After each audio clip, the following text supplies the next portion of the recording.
The Curse of the Map. Part 1. The cursed map was merely a legend, an old tale whispered by seasoned sailors in the dim taverns of port towns. It was said to be a map to a lost treasure, but it carried a curse on all who followed it, leading them to places beyond the bounds of reality, where the living met the dead. He believed that every legend held a kernel of reality within it.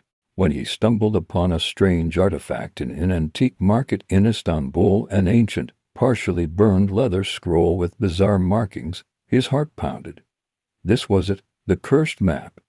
It didn't show clear paths, but enigmatic symbols that changed colors under the moonlight.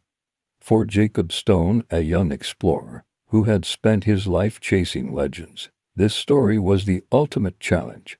Jacob wasn't searching for gold, but for truth. But his curiosity was stronger. He switched on his flashlight and entered the cave.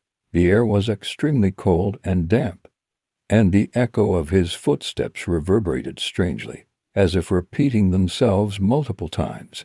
Jacob noticed that the walls were covered with a kind of luminous moss, which emitted a faint glow, giving the place an uncanny atmosphere. The symbols pointed to a remote location in the Swiss Alps, an area known as Shadow Valley. Jacob felt a subtle pressure in the air, as if something was watching him.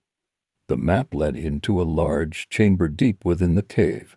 The chamber was circular, and in its center there was an ancient stone altar, adorned with strange carvings of distorted human figures. It wasn't just a whisper, but multiple voices, overlapping and repeating, as if coming from the walls themselves. He couldn't make out the words, but the tone was sorrowful, filled with anguish.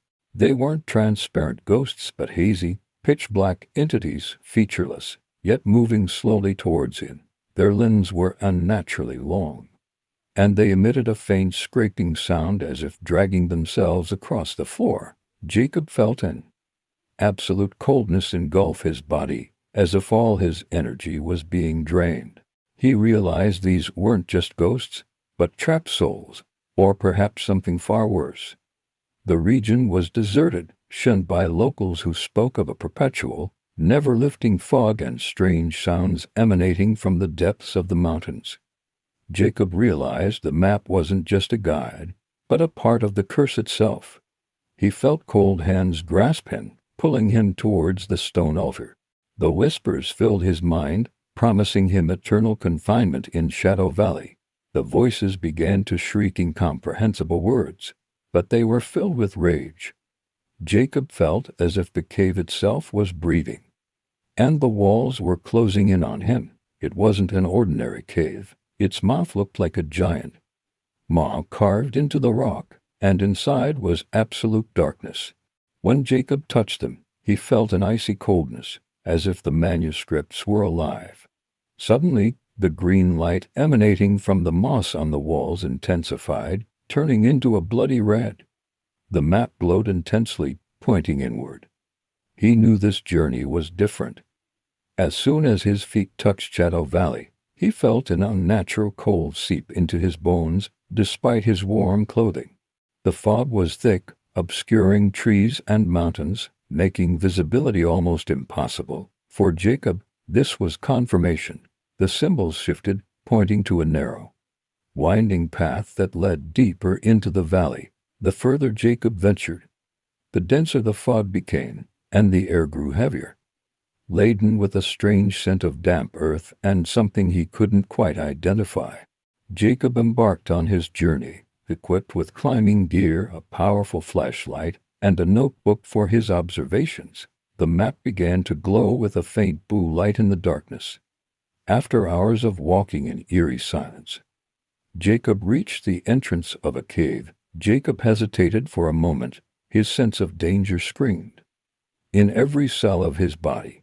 The cave was vast, with passages branching in every direction. A whisper, faint at first, then growing stronger. Then he heard it. "Hello," Jacob called out, his voice echoing in the darkness. The whispers suddenly stopped. An oppressive silence fell, more terrifying than the sounds themselves. Jacob continued walking, guided by the map, which was now glowing green. And on the altar, There was a collection of old manuscripts, written in an unknown language. Then the altar began to vibrate. The whispers returned, stronger than ever, no longer sorrowful, but angry and terrifying, from the deep shadows in the corners of the chamber. Forms began to appear. "No!" Jacob screamed, stumbling backward. The entities advanced, and the whispers grew frantic. The map in his hand now glowed a brilliant purple, then began to crinkle and dissolve as if burning from within. Jacob tried to escape, but the forms had surrounded him.